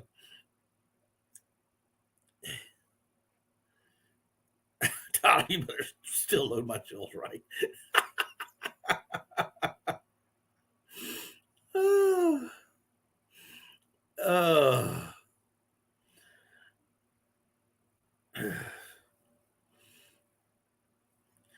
Speaking of dogs, let's get back to dogs. I've hunted over some crazy dogs before. Like I said, got a good buddy of mine lives right up the road from me. He's got a lab chow mix. That dog is a retrieving fool. But I've actually hunted over standard poodles. I've hunted over standard poodles, man, and that was one of the craziest dogs I'd ever. As long as you're shooting lead, I got you, man. I've hunted over, like I said, standard poodles, and it had a French poodle cut to it, man. That was the craziest. It was an all white dog. Good friends of mine out of, I believe they're in Lugoff. They've got a poodle, standard poodle, champion too. Great retriever, but he comes from a hunting line. I wanted one. I was going to get a standard poodle until I got a hold of the breeder and they wanted $5,000 up front. And I'm like, nope.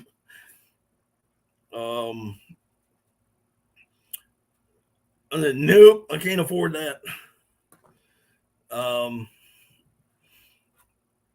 But like I said, Bushi is a very unusual dog. I mean, as far as around here, there's very few German wire hair pointers that are actual duck dogs. I got a little dignity, no poodle. Come on, Mark. Now you know good and well, dude. If you had a good poodle trained right, it would just tickle you to death to pull up at a boat ramp, unloading your boat, and that poodle stepping out, just prancing around, and then come home with a strap of ducks. Yeah, you'd love it.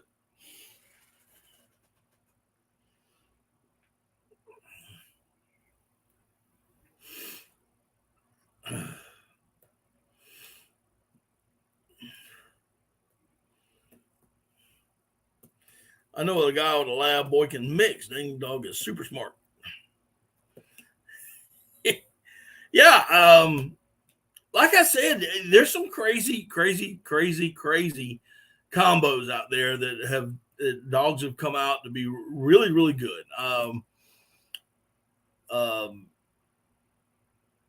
mean, they really have. They, all dog breeds, especially all sporting dog breeds, are always mixed from different breeds to get this one breed. We all know that. I mean, a Labrador. You look at a Labrador. It comes from the St. John's dog, from the Newfoundland. In a combination, and then finally you get the Lab. The German wire hair. There was a German short hair, and then there was a Griffin pointing dog. There was one other dog that was mixed in there somewhere. I can't remember which one it was, but yeah, and you can get some crazy combinations. But I'm a and they come out really good. Like I said, it's a lot, like I said earlier, a lot to do with the trainer and who's training that dog and what you get your dog to do. The best dog I ever had was a Lab. Wasn't registered. I think I spent $25 on that dog.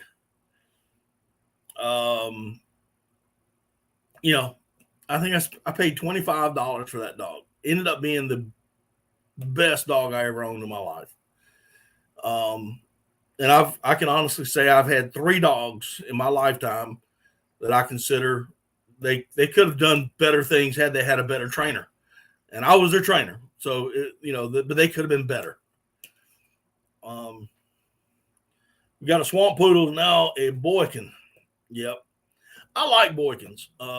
We considered a Boykin before getting bougie. I considered a Boykin. Had to leave for a few minutes. Well, welcome back. We considered Boykins, and we also considered American Water Spaniels. But Bougie took our heart. And we looked at puppies, but Bougie was the one that snatched our heartstrings. And like I said, she's a really high-strung dog, and she needs a lot of playtime. And I can tell you now that when I call her into this office and I have the collar, because I do train with the e-collar, and when I put the collar on her, she transforms. She becomes a working machine. She knows we're getting ready to go have some fun.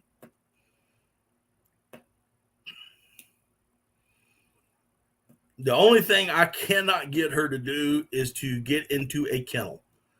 It is like trying to put a worm on a fishing hook and you're half blind.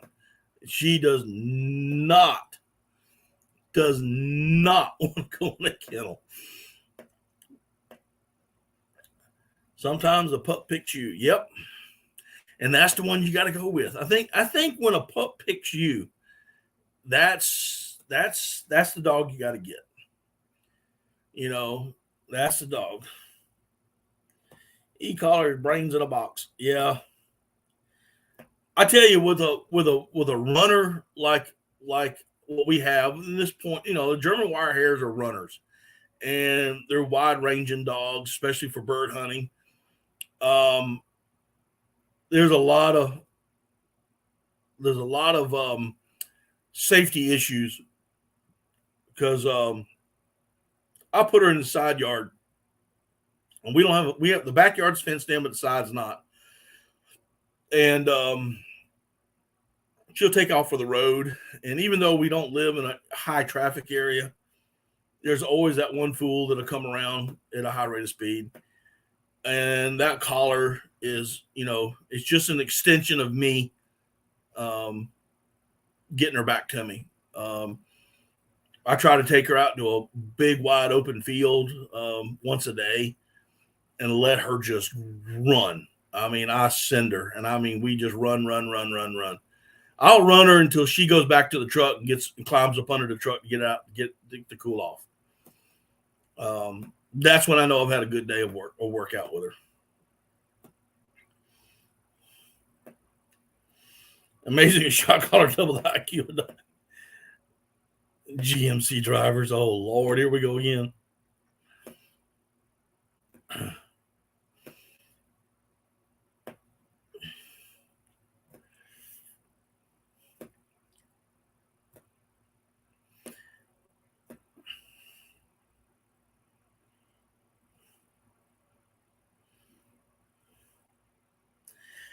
I don't. I don't high volume or high level shock at all. I have it set, and I'm gonna tell you what. It took me some time to figure out the lowest setting that I can get her attention. Um, and that's where I keep it. I only use it here lately. And I'll be quite honest. She's 5 months old, dude. She'll be 6 months in August. And the only time I'm using it right now is if she starts heading to the road, and I'll whoa her, and she doesn't hear me or doesn't want to hear me, and I'll pop her. And it's usually the soft one, and not the continuous, the little nick. And then she goes, "Oops, okay, gotcha." The beep right now is not. I don't have beep on my particular collar. I have the vibration, the nick, and the continuous. That's what my collar has. I thought when I bought it that it had a beep. Honestly, I didn't read. I didn't read all of it. The older one that I had, the one that tore up, it had a beep, and I thought I was getting the one with the beep, and undoubtedly I didn't.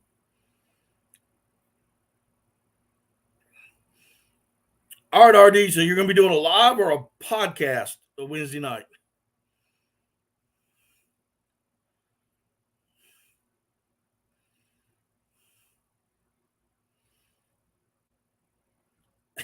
There's some. That reminds me of a story, Jan. We were in Arkansas, and we were hunting off the White River, and we were in a blind. It was a private blind, and on private, it was right off the White River. And this guy had a dog. One of the few times that we did not carry a dog with us. And he had a pup. He was training, and he said, "Hey, listen, I want to bring my dog. She just needs, I've got her obedience trained. I've got her this, and this. She just needs birds." We all said both. My live become okay. Got you, man. 6 p.m. guys, Wednesday night, 6 p.m. Eastern Standard Time. RD Reynolds will have his live stream. Y'all check him out. So we're sitting there, and the dog started acting up, and he popped the dog. The dog would yip, and the dog would settle down. Then the dog would start acting up again. He'd pop him again. The dog would yip. It just went back and forth. And finally, I forget who said it. Said, "Man, quit hitting that dog like that. If you put that thing on yourself." And he said, "No, I've never done it." The guy said, "Well, man, put that thing around your neck, and then you hit yourself with the level you're hitting your dog, and see how you like it." And that fool, he put that thing around his neck, and one of the other guys grabbed the transmitter and turned it up and popped him, and that fool went through the back end of the blind. It kicked him out of the back end of the blind. It was the funniest thing I'd ever seen. Yeah, I owned a sport dog. That was the first collar I ever bought. 20 years ago, I guess. Good Lord. Was the first collar I ever bought. 15, 20 years or whatever. Let's see. I got it when I got Gracie, so she was 13 when she passed away. She passed away last year. So yeah, 13 years ago, 14 years ago. And actually, I will tell you the truth, because I will always tell you the truth. When I went to the store, I picked up the sport collar, and there was another box right beside it, and it was the same price, but it had a longer distance on it. I think the only one they had in the store was like 500 yards or something for the sport collar. And because I have a German wire hair pointer, I knew the dog would be running a lot, be out there. because we are going to train her to quail hunt as well. And I wanted that extra distance. I just grabbed the box that said 1100 on it. And I wasn't paying attention. I was not paying attention whatsoever when I bought it. And I ended up getting the DT systems. I still have the box. If you're asking why, I just still have the box. And, you know, I would have gone with a sport dog, but it just, and I thought I was actually grabbing a sport dog. I was not paying attention.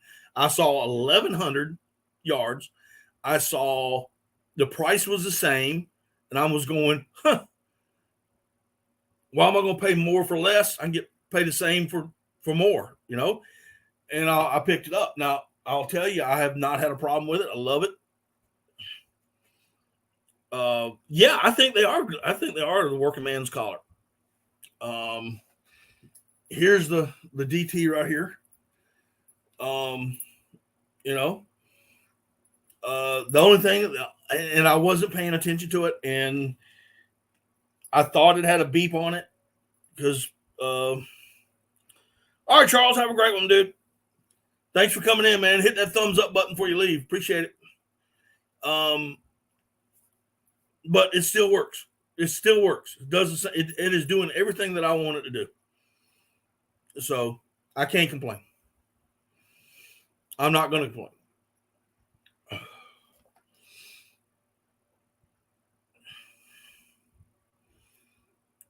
1,100-yard blind retriever dog is the real deal. Well, she's not doing it yet. She's not doing it yet. But you got to understand something. We're going to have her quail hunting. So she's going to be out there. She won't be hunting around my feet. They're roamers. They're going to get out there and they're going to hunt. So if she's out there running and she points a bird, I'm not saying she'll point a bird 1,100 yards from me. What I'm saying, if she gets out there too far, I can always get her back if she can't hear me or she decides she doesn't want to pay attention. That is the reason why I got it. Because let's face facts. All dogs will test you. They will try to do things and try to get away with it. And if she gets that far away and she thinks she can get away with it, she's going to try it. That is why I got it. So.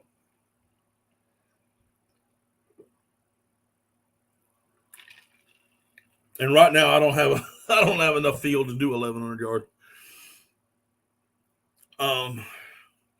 And mostly where I hunt anyway in the swamps, I ain't gonna have but about a 50-yard, if that, retrieve. If that. And thank you.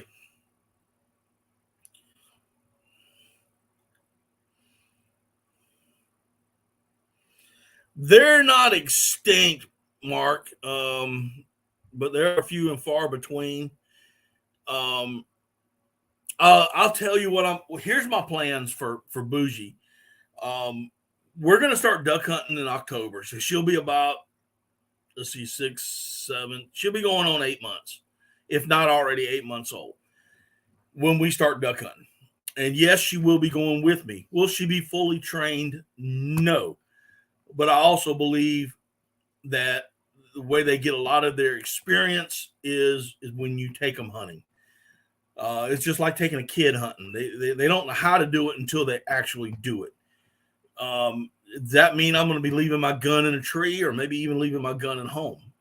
That's a big possibility because this year is going to be all about her. That's why I'm going to be hunting with a lot of other people, a lot more other people.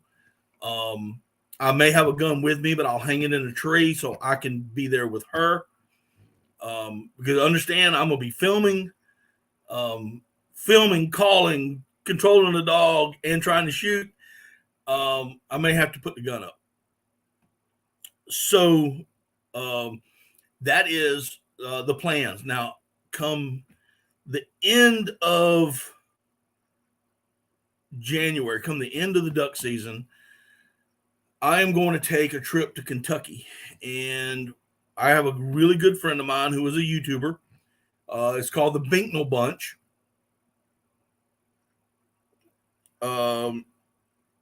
Yes, their mind does change. Yes, they do. But I'm gonna be taking Bougie to Kentucky with me, and I'm gonna actually be leaving her for about 3 months. Um, Jay Binknell from the Binknell Bunch is a great dog trainer, and even though he trains his dogs, he also is really great at training bird dogs.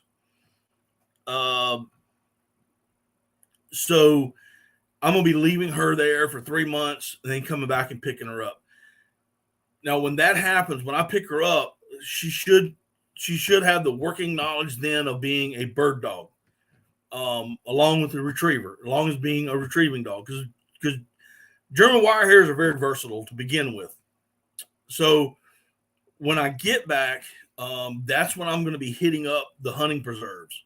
And yes, I know they're going to be put down quail. I mean, they're quail that's going to be put on the ground for you.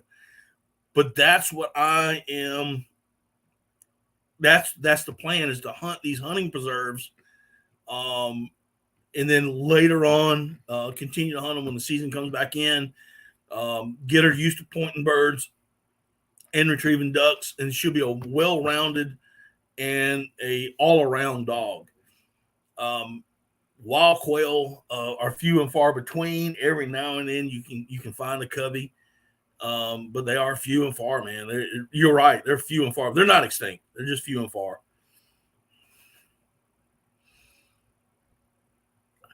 I think so, Jan. She ain't my first rodeo. I've owned a lot of dogs in my life, and I've had a lot of dogs. I've trained every one of them. I've learned things. Um, I've made my mistakes. I am not a professional trainer by no means. I don't claim to be. Um, I don't want to be. Anti, thank you so much, buddy. Um, but I like training dog. I like training my own dogs because I want them to do what I want them to do. I don't want a robot. Number one, I want a companion. Um, I like dogs with their a little bit of a personality to them. I think it just enhances the hunt. Um, I mean, my last lab, Gracie, unfortunately, y'all didn't get a chance to meet her. Um, she passed away last year, and she's in the top three of my all time greatest dogs. She had one issue only. She whined. She was a whiner. You put her on dog stand, and you go out and throw decoys. She ain't staying. She's going to be right there with you. If there's more than one hunter, she will whine until everybody gets around her, so she knows where everybody's at. That was just her quirk. That was her quirk. But when it came to retrieving ducks, I mean, she was on top of them. I mean, she found it. I never lost a duck with her. I don't even recall losing a dove with her, even when her nose got hot on the hottest days. She was just a great dog. And but she had a little quirk. Bougie has her little quirk. She's high strung. um, I don't think that's ever going to go away. I don't want it to go away, to be honest with you. I like a high strung dog. I think they're because they're wanting to do something. So, you know, but the whole idea right now is to get her ready for that first duck hunt, and I'm trying to get her to water as much as possible. I've had her for boat rides. The only thing I have not done is put a stand in a tree and let her go from the stand to the water. That's the only thing I haven't done yet. And that's just because I don't have a place to do it right now. Um, the pond that I got has no trees around the banks, um, none whatsoever. Um, so I've got to find a stand. I got to find a place that I can put a stand on a tree, and me be in the water at the same time, chunking dummies and letting her go. I know that's going to be kind of it's going to be a challenge for her. I expect her to fail the first few times. Um, Give them a job and show them how, and they will do it. Yes, sir. I believe you. But that's where we're at right now. She does well around gunshots. Have yet to. Well, I've shot around her. Not a problem. Now I know that next month, actually next Friday, I believe. Yeah, next Friday I got to take her to the vet next Friday, and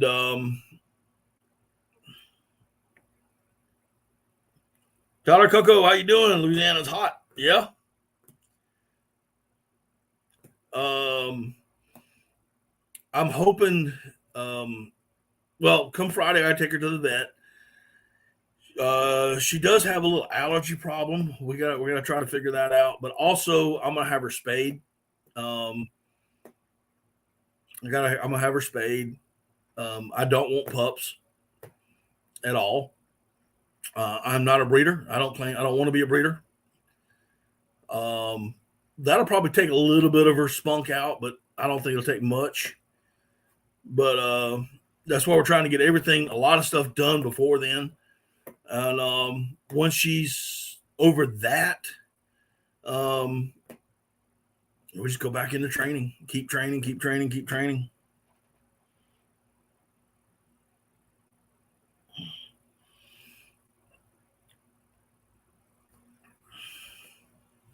Artie Reynolds outdoor. We sat down and talked with Clay Turpin. All right, awesome.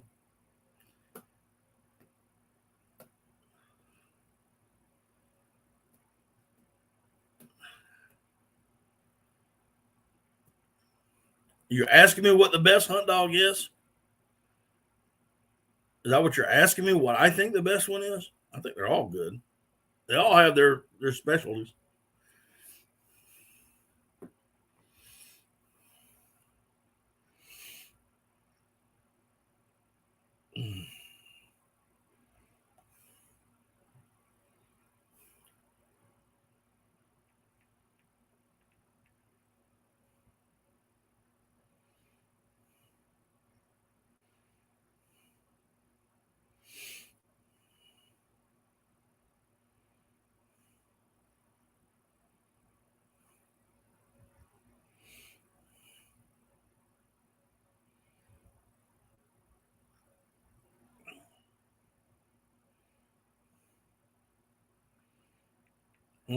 Second there.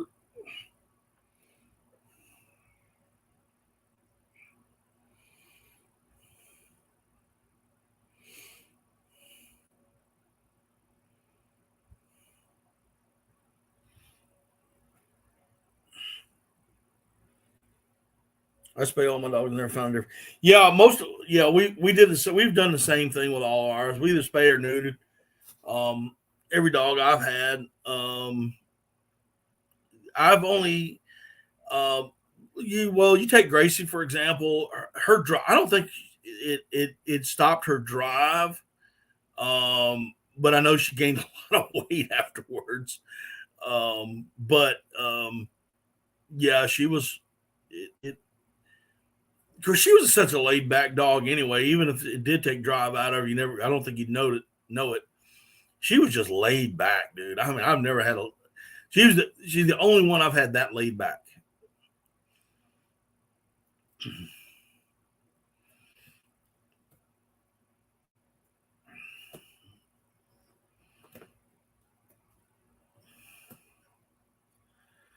All righty. Well, good Lord. We've been on here for over 2 hours tonight.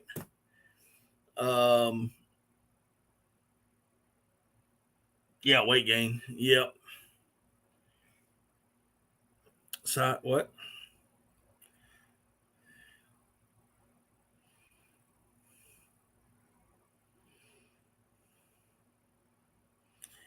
Anyone know why mice wouldn't be put off by cayenne pepper spread around an area, which is known through history to be very effective?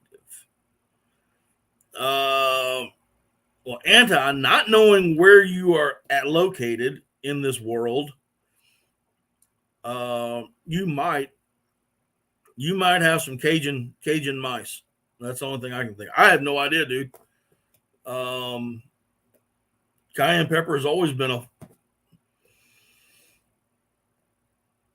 a deterrent, but I do not know.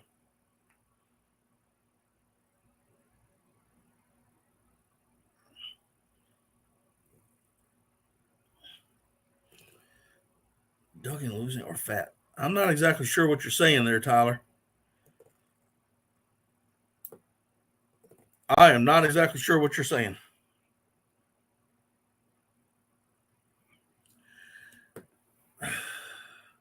But anyway, guys, we've been on here for over 2 hours. I'm going to be calling it a night. I appreciate each and every one of y'all coming in. I think it's been a great conversation tonight.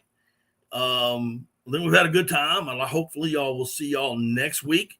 Again, every Monday night at 8 p.m. Eastern Standard Time is when I come on. Right now, it's just a little chit chat and just catching up with old friends and talking about ducks and dogs and guns and boats and whatever, decoys, whatever y'all want to talk about that night. As we get into the duck season, of course, we're going to be talking about what's going on throughout the duck season, what you're seeing, what you're not seeing, that kind of thing off and on. But I'm glad y'all came in tonight. I hope y'all have a great rest of your week.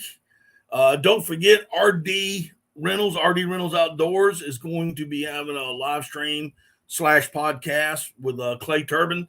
Also, if you get a chance, look up the podcast called Historic Waterfowl Stories by Dr. Wayne Caputh. I think that some of y'all who love duck hunting and want to know more about the history of duck hunting, y'all will find it very interesting. You can get it on your favorite podcast, wherever you go. You can find that. You met the 247 bunch of great people. Yes, I've met them. They're a great bunch of people. Anyway, guys, y'all have a good evening. Y'all have a great week, and we will see y'all next time on Daddy Duck 365. Y'all have a great week.